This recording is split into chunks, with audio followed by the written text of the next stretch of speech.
savez que les masques, ça vous donne une beauté différente. C'est la beauté du regard. Ok. On va tourner ensemble dans le livre de la Genèse, donc toujours dans notre étude suivie du livre de la Genèse. Nous en sommes donc au chapitre 22. Le chapitre 22, c'est, on va dire, un des chapitres les plus... un des plus importants de toute l'Écriture même, parce que ça nous parle de l'identification d'un homme avec ce que le Père céleste allait, quelques milliers d'années plus tard, allait accomplir à travers la mort de son Fils à la croix.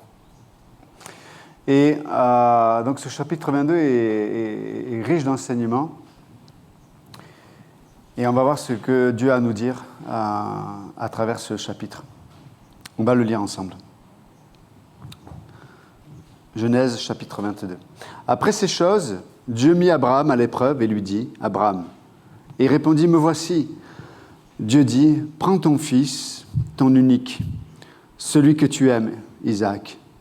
Va-t'en au pays de Morija, et là, offre-le en holocauste sur l'une des montagnes que je te dirai. » Abraham se leva de bon matin, sella son âne, et prit avec lui 2 serviteurs et son fils Isaac. Il fendit du bois pour l'holocauste et partit pour aller au lieu que Dieu lui avait dit. Le 3e jour, Abraham, levant les yeux, vit le lieu de loin. Et Abraham dit à ses serviteurs, « Restez ici avec l'âne, moi et le jeune homme, nous irons jusque-là pour adorer, et nous reviendrons auprès de vous. » Abraham prit le bois pour l'holocauste, le chargea sur son fils Isaac, et porta dans sa main le feu et le couteau. Et ils marchèrent tous 2 ensemble. Alors Isaac, parlant à Abraham, son père, dit « Mon père !» Il répondit « Me voici, mon fils. » Isaac reprit « Voici le feu et le bois. Mais où est l'agneau pour l'holocauste ?» Abraham répondit « Mon fils, Dieu se pourvoira lui-même de l'agneau pour l'holocauste. » Et ils marchèrent tous 2 ensemble. Lorsqu'ils furent arrivés au lieu que Dieu lui avait dit, Abraham y éleva un autel et rangea le bois. Il lia son fils Isaac et le mit sur l'autel, par-dessus le bois. Puis Abraham étendit la main et prit le couteau pour égorger son fils. Alors l'ange de l'Éternel appela des cieux et dit, Abraham, Abraham. Et il répondit, Me voici. L'ange dit, N'avance pas ta main sur l'enfant et ne lui fais rien. Car je sais maintenant que tu crains Dieu et que tu ne m'as pas refusé ton fils, ton unique. Abraham leva les yeux et vit derrière lui un bélier retenu dans un buisson par les cornes. Et Abraham alla prendre le bélier et l'offrit en holocauste à la place de son fils. Abraham donna à ce lieu le nom de Yahvé-Jiré. C'est pourquoi l'on dit aujourd'hui, à la montagne de l'Éternel, il sera pourvu. Merci Seigneur encore pour ce texte et que tu puisses parler et te révéler à chacun d'entre nous. Dans le bon nom de Jésus, nous prions. Amen. Donc, c'est un texte assez fort hein, et qui nous amène déjà à nous poser certaines questions. La première chose, c'est, et d'ailleurs qui devrait nous déranger, c'est comment le Dieu que nous connaissons, le Dieu qui se révèle dans l'Écriture, est totalement différent de toutes les idoles qui étaient connues de l'époque.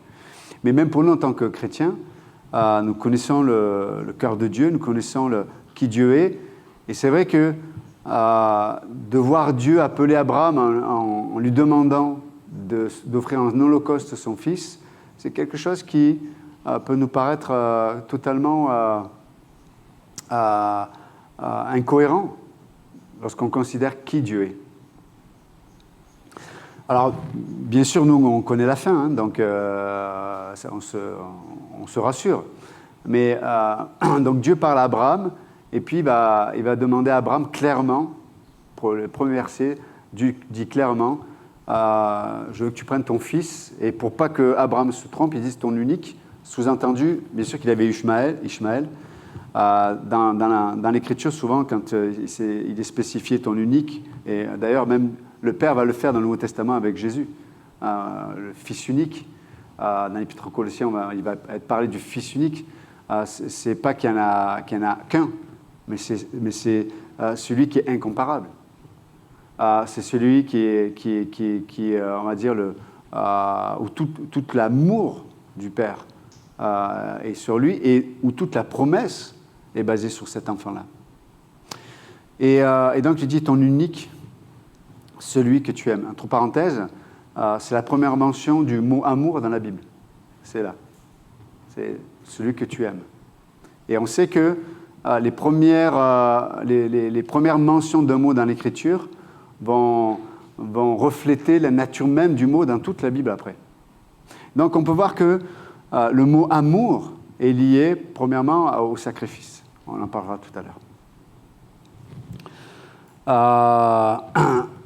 Juste pour vous rappeler un peu le contexte, c'est que notamment au niveau géographique, à cette époque-là, en Canaan, il se pratiquait à cette époque-là, dans les religions païennes, les religions idolâtres, il se pratiquait le sacrifice des enfants premiers-nés dans certaines conditions. Quand il y avait des besoins particuliers, quand il y avait des difficultés particulières, quand il y a des saisons particulières d'adoration, si un enfant naissait, on sacrifiait un enfant, souvent on le mettait, les idoles étaient souvent en métal et on chauffait l'idole et on l'embrasait et on mettait l'enfant vivant qui mourait brûlé dans l'idole. Et donc c'était très courant à l'époque d'Abraham. Ces pratiques étaient très courantes à cette époque. On sait que, bien sûr, comme je le rappelais tout à l'heure, Dieu n'est pas comme les autres dieux, n'est pas comme les autres idoles. Mais Dieu voulait, comme le dit l'Écriture, voulait tester la foi d'Abraham. Donc, pour nous qui ne sommes plus dans ce contexte culturel et cultuel, vous savez que c'est encore plus choquant, cette demande de Dieu. Mais à l'époque d'Abraham, ce n'était pas quelque chose de particulier. Ça se faisait malheureusement très souvent.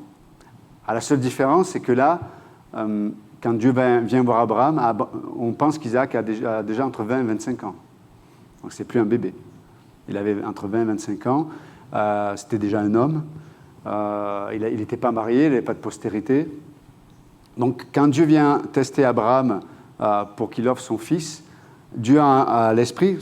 C'est pour ça que il est dit, je crois le premier mot du chapitre 22, voilà. Hop, il est dit, après ces choses, c'était ce qui s'est passé au chapitre 21, où Dieu a rappelé encore sa promesse et son alliance avec Abraham. Et donc Dieu vient voir Abraham et lui demande d'offrir son fils. Mais dans sa tête, Abraham a appris à connaître la fidélité de Dieu, a appris à connaître la puissance de Dieu, a appris à connaître qui Dieu était. Et quand Dieu lui demande d'amener son enfant à un sacrifice en holocauste, on peut voir que c'est sûrement passé dans la nuit parce qu'il est dit le matin, Abraham prit son âne et prit du bois, etc., etc. Et n'oubliez pas qu'aussi qu'Abraham est un prophète. Ça veut dire que ses agissements et ses actes vont porter un message au-delà de son expérience personnelle. Et elles ont une dimension, en l'occurrence, comme il va représenter la nation qui est normalement celle qui va porter le Messie, à une dimension, on va dire, globale. C'est-à-dire qu'elle va parler à tous. Donc son geste-là va être un enseignement aussi pour l'humanité sur qui Dieu est. Est-ce que les portiers peuvent fermer la porte, s'il vous plaît? Parce que je n'arrive pas à me concentrer. J'entends trop de bruit là. Parce que j'entends plus les voitures, les machins, ce qu'il y a dehors. Ah, voilà.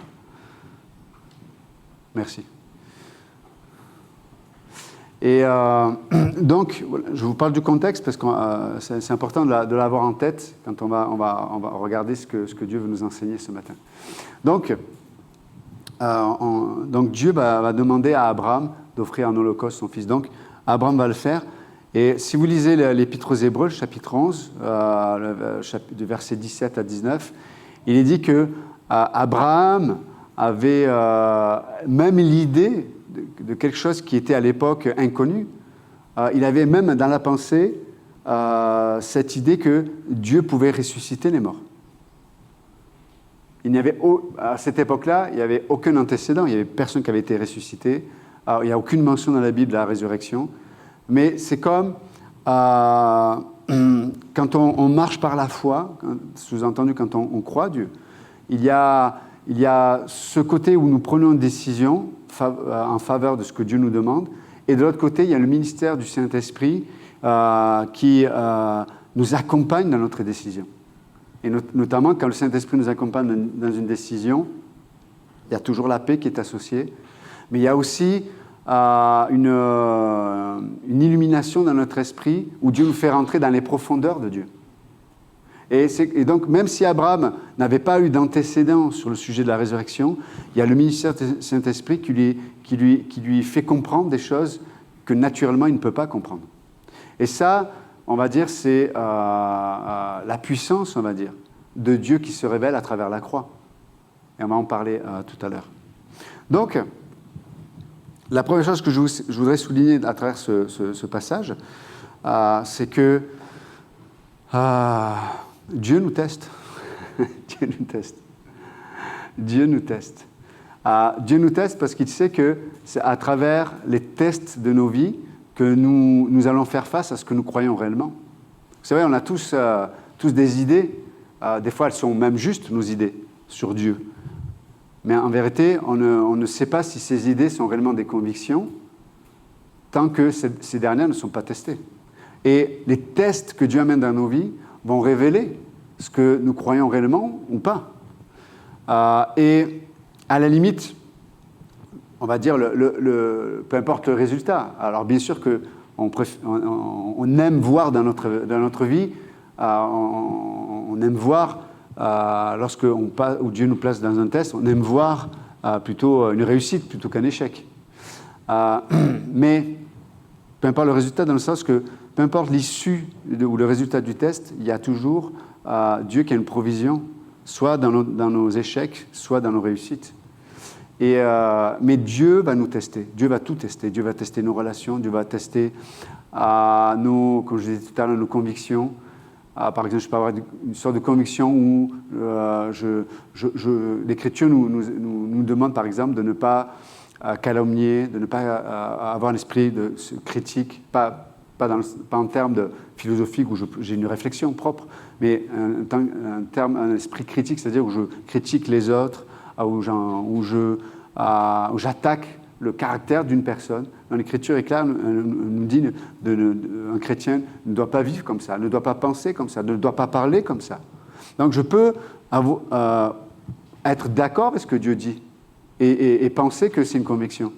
Mais je peux me retrouver dans un lieu et une place, peut-être ça peut être au travail, tu disais au travail, ça peut être dans une situation familiale, où je peux être tenté de me défendre en calomniant, je peux être tenté de me défendre en critiquant, je peux être tenté de rentrer dans un esprit de groupe où, en plus, je ne sais pas si c'est partout pareil, mais je sais qu'en France, on a cet esprit très rebelle, un peu, notamment contre les autorités. Et souvent, les gens se discutent et ils vont toujours souvent critiquer le patron, le chef, etc., etc. Et qu'est-ce que je fais quand je suis au milieu de tout ça? Et Dieu va permettre que des situations que je vais tester, je peux prendre position pour l'autorité ou pour la personne si tout va bien. Mais si elle a fait quelque chose qu'il ne fallait pas contre moi, est-ce que j'ai toujours autant de conviction? Et on voit que des fois, les tests de l'existence montrent que nos convictions sont très fragiles. Elles sont très souvent, elles sont même opportunistes. Je peux avoir ce genre de conviction quand je suis dans l'église parce que c'est la bonne pensée, la bonne démarche. Là, on reconnaît une spiritualité. Mais peut-être qu'au travail, je suis différent. Peut-être dans mon couple, je suis différent. Peut-être qu'avec mes amis proches, je suis différent. Mais ça révèle tout ça qu'il n'y a pas de conviction. Et il n'y a pas de conviction parce que soit je n'ai pas été enseigné, ou soit je n'ai pas compris l'enseignement, ou tout simplement parce qu'en vérité, une vraie conviction passe toujours par le processus de la croix. Ça veut dire qu'à un moment donné, il faut accepter de mourir à son ego pour avoir la puissance de la conviction. Parce que la conviction vient de la parole de Dieu. Et en fait, des fois, le test révèle qu'il n'y a pas de puissance dans ce que je pense croire. Parce que je ne suis pas passé par le processus de la croix. Mon ego j'ai pas été d'accord avec Dieu sur ce que Dieu a fait de mon ego. Et qu'est-ce que Dieu a fait de mon ego? Il a crucifié, il y a 2000 ans, en Jésus-Christ à la croix.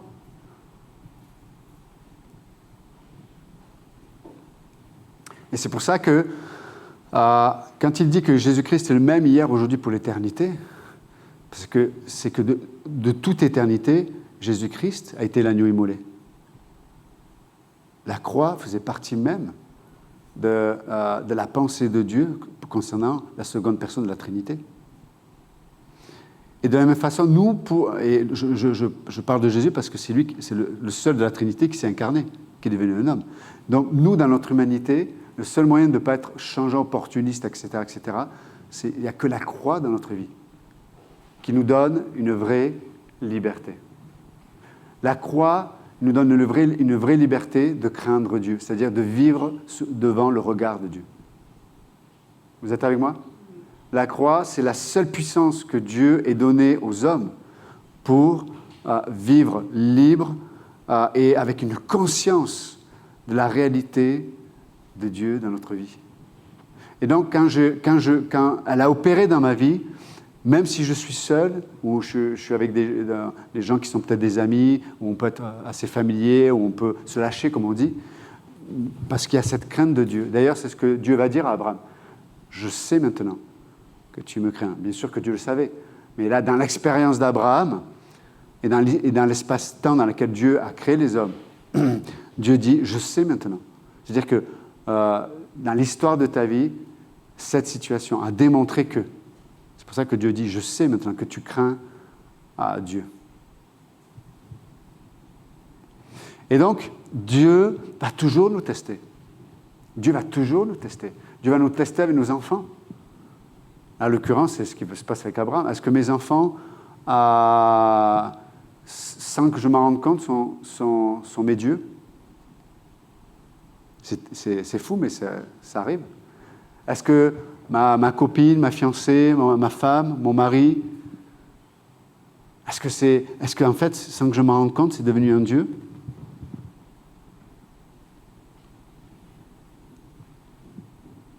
Ce texte nous parle de l'idolâtrie aussi. Et à quel point Dieu veut nous libérer de ça. Même la pensée de Dieu, ou l'idée même de Jésus ou de Dieu peut être une forme d'idolâtrie. Mais une idole, c'est quelque chose qui est mort. Et elle est vivante que dans mon idéal ou dans ma façon de la voir. Et je peux adorer un Jésus que j'ai idéalisé ou pensé dans mon esprit, mais en vérité, ne jamais lui obéir. Parce que nous avons un Dieu vivant. Et c'est pour ça que les êtres humains souvent rejettent Dieu, ou Jésus, le message de Christ. Pourquoi?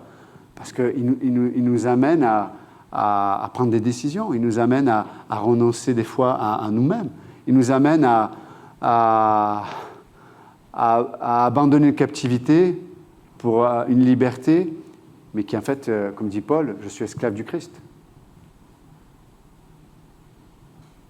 Donc, c'est la première chose, ce texte nous rappelle que Dieu va nous tester. Dieu va nous tester. Et comme je disais tout à l'heure, vous savez, après il y a des tests plus ou moins importants. Hein. Bien sûr, je peux sortir et dehors et avoir mon pneu crevé ou ma voiture qui est cassée. J'ai des problèmes financiers. C'est pas le moment, c'est jamais le moment d'ailleurs. Voilà, tu te trouves dans une situation, tu dis ah non, c'est un test, c'est vrai. Et bon, Mais c'est un autre test si on m'apprend que j'ai le cancer, ou que quelqu'un que j'aime a une maladie grave. Ce n'est pas le même niveau qu'un enfant est malade. Donc, comment je vais réagir? Et on peut voir que c'est jamais linéaire, en fait. C'est jamais manichéen, c'est pas blanc ou noir, oui ou non. On voit qu'on passe par plein d'étapes, plein de réactions, Là, en l'occurrence, quand Dieu dit à Abraham, « Ok, tu vas à Morija », l'Écriture nous précise, ça prend 3 jours pour y aller. Vous imaginez? Vous êtes avec votre enfant et tu sais pourquoi tu y vas. Tu sais pourquoi tu y vas. Pendant 3 jours. Pendant 3 jours. Et tu dis rien, en fait. Il dit rien à son fils. Il n'a rien dit à sa femme, d'ailleurs. Et autrement, elle n'aurait pas laissé partir. Il dit rien à son fils. Pendant 3 jours. Mais on peut voir qu'est-ce qu'a pensé pendant 3 jours Abraham? En tout cas, ce qu'a pensé Abraham a nourri sa foi et n'a pas nourri son amertume, sa colère, son incompréhension. Non, on peut voir que Abraham, pendant ce temps où il marchait, on voit qu'il a nourri sa foi. Je suis sûr qu'il se rappelait ce Dieu qui était intervenu tellement de fois au milieu de ses échecs. Il était convaincu, parce que Dieu lui a dit 3, 4, 5 fois, c'est à travers Isaac, ton fils Isaac, que je vais accomplir mes promesses. Et pendant 3 jours, je suis sûr qu'il devait se demander, mais comment Dieu va faire? Comment Dieu va faire? Il n'était pas occupé à, purée, je dois sacrifier mon fils. Il n'était pas occupé ou préoccupé par le sacrifice. Mais il était occupé dans ses pensées à savoir comment Dieu allait opérer une délivrance dans la situation. Et trop souvent, en tant que chrétien, on est occupé ou préoccupé par le sacrifice. Vous savez, comme je viens de le dire, Dieu nous teste. Et souvent, dans le test, Dieu nous demande des choses. Pourquoi il nous demande ces choses? Parce qu'il sait que ces choses-là, c'est devant ces choses-là qu'on se prosterne, en fait. Émotionnellement, psychologiquement, dans nos habitudes ou dans nos priorités. On est prosterné dans ces choses-là. Ce sont des idoles. Et d'ailleurs, on vit... Quand quelque chose est une idole, on est très désécurisé dans notre rapport avec. C'est-à-dire qu'on a tellement peur de perdre la chose. On a tellement peur Et on vit dans la crainte, en fait. On vit dans la crainte. Et quand on vit dans la crainte, il y a plein de réactions qui se manifestent. Certains veulent contrôler, certains ont des sauts d'humeur et peuvent déprimer toutes les semaines. Certains sont très agressifs. Comme je disais, certains le contrôlent, ils veulent faire en sorte que tout soit maîtrisé, tout soit organisé, tout soit parfaitement, pour que il n'y ait aucun risque. Mes amis, vous pouvez faire ce que vous voulez, mais vous ne pourrez pas toujours tout contrôler. Et la vraie question, c'est qu'est-ce qui est le plus important? Est-ce que c'est de tout contrôler ou est-ce que c'est de manifester la sagesse et l'amour de Dieu dans la situation? Mais des fois, on est tellement occupé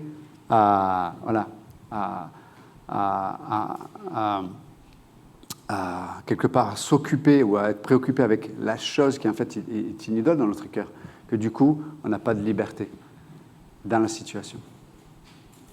Et la crainte va régner. C'est pour ça que Jésus a dit cherchez d'abord le royaume de Dieu, toutes ces choses vous seront par-dessus tout. L'apôtre Jean dit, mais la crainte n'est point dans l'amour de Dieu. C'est pour ça que le test est là pour nous amener à grandir dans notre amour pour Dieu. Vous êtes avec moi? Donc le test est vraiment important. Le test est vraiment important. Et des fois, il peut paraître logique, des fois, il peut paraître incompréhensible. Des fois, vous savez, moi, je peux le voir en tant que pasteur. Et Dieu je l'ai vu même parce que Dieu m'a utilisé. Je vais donner un conseil, il va y avoir une situation peut-être avec une personne et Dieu va me donner un conseil qui va aller à l'encontre de la logique, à l'encontre de ce qui est bien, ce qui n'est pas bien. Tu vois, c'est comme si le Saint-Esprit disait, mais la question, c'est pas le bien ou le mal. La question, c'est pas si je peux ou je peux pas. C'est pas la question, en fait. La question, c'est que là, à ce moment-là de ton existence, toi, je te demande cette chose-là. Je te demande cette chose-là. Et souvent, notre réaction, elle va être contre l'outil que Dieu va utiliser qui nous demande cette chose-là, que nous, on ne veut pas donner à Dieu. Vous êtes avec moi? Et c'est vraiment important. Mais Dieu va nous tester. Et quand on accepte le test, qu'est-ce qui se passe? Comme je dis, peu importe l'issue, il y a une provision de Dieu, une libération, il y a une puissance qui va s'opérer. Parce que Dieu, dans son amour, Dieu veut que ses enfants expriment une grande liberté. Une grande liberté. C'est pour ça que je crois, alors ça c'est un autre sujet, on parle d'apologétique là, mais je fais un hors-piste là, mais je pense que même, vous savez, on n'a pas forcément les originaux en termes on n'a pas un original de tous les évangiles, tout le Nouveau Testament, etc. On a souvent des copies qui sont datées très tôt en fait dans l'histoire biblique. Je parle notamment du Nouveau Testament. Mais on n'a pas. Mais moi, je crois personnellement que Dieu n'a pas permis qu'il y ait un texte original qui soit là, parce que je suis sûr, on serait dans l'idolâtrie avec un texte original comme ça. Regardez, dans l'Ancien Testament, le serpent d'airain que Dieu a utilisé pour libérer le peuple, qu'est-ce que le peuple en a fait? Une idole. Chaque fois, le peuple a fait de l'idolâtrie. Le temple est devenu une idole. L'arche de Dieu, là où il manifestait sa présence, est devenu une idole. La loi qui venait de Dieu est devenue une idole, plus importante que Dieu lui-même. Et, c'est pour ça, et Jésus a mis la lumière là-dessus. Ma religion évangélique peut devenir plus importante que Dieu lui-même. Et encore une fois, plein de choses peuvent devenir une forme d'idole. Mais c'est pour ça que les pharisiens n'avaient aucune liberté. Et ils étaient complètement aveuglés. Vous savez, quand tu vis dans une forme d'idolâtrie, tu es aveugle. Il y a un aveuglement total. Ils avaient Dieu fait homme au milieu d'eux. Ils passaient leur temps, je parle les religieux, hein, ils passaient leur temps, leur vie, leur intérêt, leur priorité pour adorer Dieu. Et Dieu se trouve en face d'eux, ils vont le faire mourir. C'est ça, vous voyez le problème de l'idolâtrie ou de la religion? Elle nous met un voile sur le visage. Et vous savez, quand on est aveuglé à travers ce voile, on est rempli de justice propre. Rempli de justice propre. La justice propre, c'est quoi? C'est que je considère, basé sur moi, mon expérience, ce qui est vrai, pas vrai, ce qui est juste, ce qui n'est pas juste, etc., etc. Et je me permets de juger, et je me permets de réagir, et je me permets d'être dans la chair, et je me permets d'avoir des comportements qui ne reflètent pas le cœur de Dieu et la nature de Dieu. Donc, premier point, Dieu va nous tester. Soyez sûrs que Dieu va nous tester. Encore une fois, pour amener cette liberté qui fait qu'on va vivre avec la vraie crainte de l'Éternel. C'est l'auteur du livre des Proverbes dit le commencement de la sagesse, c'est la crainte de l'Éternel. C'est extraordinaire. Hein? Et lorsqu'il y a la crainte de l'Éternel qui opère en nous, mes amis, les relations sont plus faciles. Les relations entre un mari et une femme sont plus faciles. Les relations dans le corps de Christ sont plus faciles. Parce qu'on a cette conscience aiguisée de la présence de Dieu et de la nature de Dieu. La deuxième chose, c'est que, je l'ai dit tout à l'heure, au verset 2, il est parlé de l'amour. Et donc, l'amour, la première mention de l'amour dans ce passage, dans la Bible en tout cas, est liée au sacrifice. Est liée au sacrifice. Vous vous souvenez ce que Dieu demande aux maris, hein, dans l'Épître aux Éphésiens notamment, mais pas que, mais Marie, aimez vos femmes comme Christ a aimé l'Église. Comment Christ a aimé, il s'est sacrifié. Il est mort. Il est mort à sa justice propre, il est mort à ses droits. Il était Dieu, il avait le droit sur toute chose. Il avait le droit sur l'humanité, parce que c'est sa possession. Il avait le droit sur tout. Il a choisi de perdre ses droits. Et de façon générale, l'amour agapé, c'est un amour qui va toujours être lié au sacrifice. C'est vrai ou pas? Et c'est pour ça que des fois, on peut se décourager dans la vie chrétienne, parce qu'on ne peut pas avoir les fesses entre deux chaises.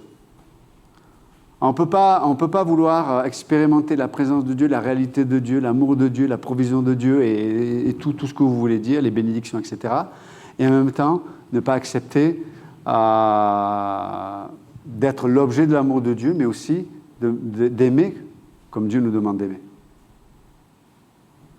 Et des fois, on peut se décourager parce que on veut garder notre ego, on veut garder des choses qui s'opposent à Dieu. Et à un moment donné, ça crée des tensions dans nos âmes. Je dis, je veux Dieu, mais en même temps, ça, je le garde. Je veux Dieu, mais en même temps, ça, non, je ne suis pas d'accord. Je veux Dieu, mais... Eh ouais, mais... Soyons honnêtes, quel est le résultat? Vous savez, c'est pour ça que je disais que l'écriture était pragmatique. C'est quel fruit tu portes? Est-ce que c'est l'amour de Dieu qui se manifeste ou pas? Je veux dire, c'est simple, hein, il n'y a pas besoin d'avoir fait l'ENA ou 20 ans de théologie, hein, dans une faculté.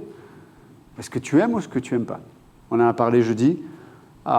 C'est la motivation, enfin en tout cas, tous les tests que Dieu va opérer dans nos vies, c'est pour nous amener à avoir une motivation qui soit fondée dans l'amour agapé, l'amour de Dieu, cet amour inconditionnel. Tout va être testé, même les choses qui vont bien dans ma vie vont être testées. Pourquoi? Parce que peut-être la source ou la fondation n'est pas l'amour agapé. Donc, la deuxième chose, c'est cet amour. Offre-moi ton fils, ton unique. Offre-moi. Et vous savez, tant qu'on ne peut pas expérimenter, comme je viens de le dire, l'amour de Dieu, tant qu'on se bat contre Dieu. C'est pas possible. On ne peut pas. Et c'est pour ça que des fois, on est usé, on est fatigué, on abandonne dans l'amour, parce que en vérité, on se bat encore. On se bat pour garder notre vie, quoi. Mais par définition, l'amour de Dieu vient de la vie de Dieu. De ma vie à moi, je ne peux pas produire la vie de Dieu. Je ne peux pas produire l'amour de Dieu. Il faut que ça vienne de la vie de Dieu. Et pour que ça vienne de la vie de Dieu, il faut qu'il y ait la mort de ma propre vie personnelle, mon ego. Il n'y a pas d'autre chemin, il n'y a pas d'autre source. Et troisième chose, c'est l'adoration. Là aussi, c'est la première mention du mot adoration. C'est intéressant quand même. Et l'adoration, c'est... le test, c'est qu'est-ce que Dieu me demande, le test. L'amour, c'est cette fondation que je choisis d'avoir dans la vie de Dieu. Mais l'adoration, c'est qu'est-ce que j'apporte à Dieu. Qu'est-ce que j'apporte à Dieu. Et on peut voir que Abraham avait cette liberté d'apporter à Dieu, même ce qui était le plus précieux pour lui. Comme je l'ai dit tout à l'heure, parce qu'il savait dans son cœur que Dieu était capable même de ressusciter les morts. C'est incroyable. Donc l'adoration, c'est qu'est-ce que j'apporte à Dieu. Et vous savez, ce fameux passage qui dit que Dieu préfère l'obéissance que les sacrifices. Très souvent, on est prêt à apporter beaucoup de choses à Dieu. On est prêt à sacrifier des choses à Dieu, mais pas le principal. Un peu comme, vous vous souvenez, on verra plus tard, mais Jacob, vous savez, quand il retourne voir son frère Ésaü, il va sacrifier tout ce qu'il a de plus précieux, sauf lui-même. Donc il fait passer ses richesses devant lui. Il fait passer sa famille devant lui. Il fait passer sa femme, ses enfants. Il fait passer tout ça. Il dit, peut-être comme ça, mon frère sera calmé quand tu lui auras pris tout ça ou quand tu lui auras peut-être massacré tout le monde. Je ne sais pas ce qu'il va faire. Et des fois, on est comme ça. On est prêt à offrir tellement de choses à Dieu. Mais Dieu, ce qu'il veut, c'est pas ces choses-là. Il veut notre cœur. Il veut peut-être une façon de penser. Peut-être, voilà, peu importe. Mais en tout cas, qu'est-ce que j'apporte à Dieu? Ça, c'est la question. Et vous savez, quand en vérité, ce que j'apporte à Dieu, c'est ce que Dieu m'a au préalablement donné. C'est ça, en fait, que Dieu attend de notre part. L'adoration, c'est d'apporter à Dieu ce que Dieu m'a déjà donné. Et qu'est-ce que Dieu m'a donné? Je le dis tout à l'heure, il m'a donné le salut, il m'a donné son amour, il m'a donné sa patience, il m'a donné sa joie.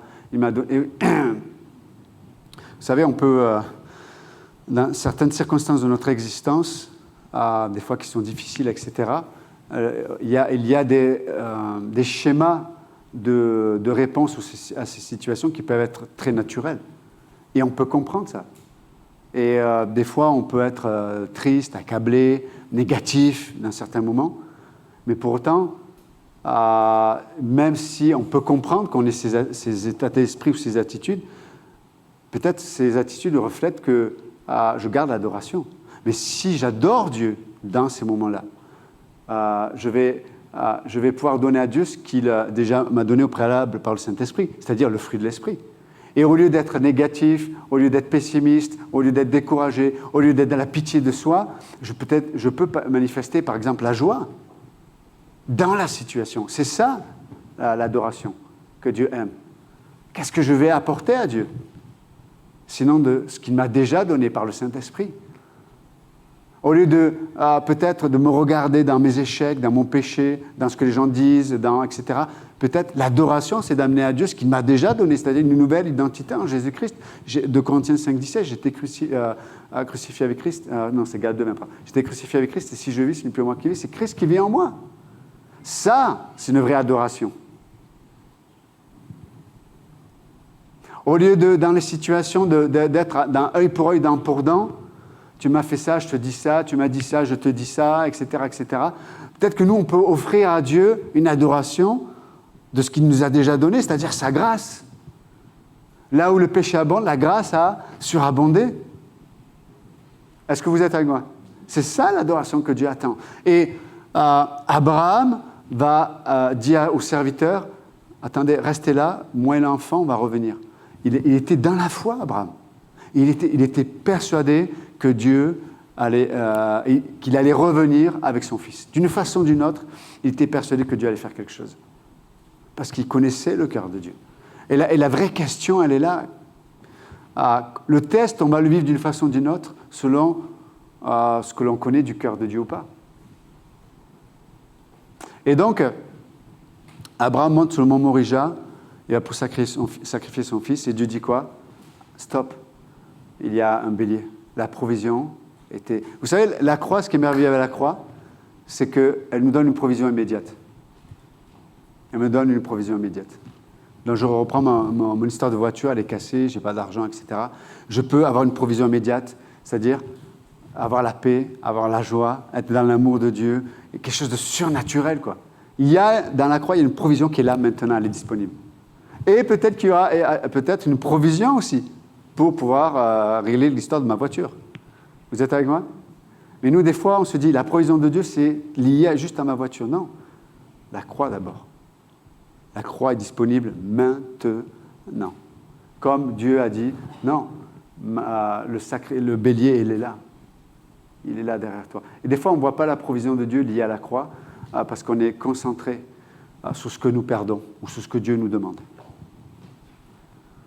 Donc, le test, l'amour et l'adoration.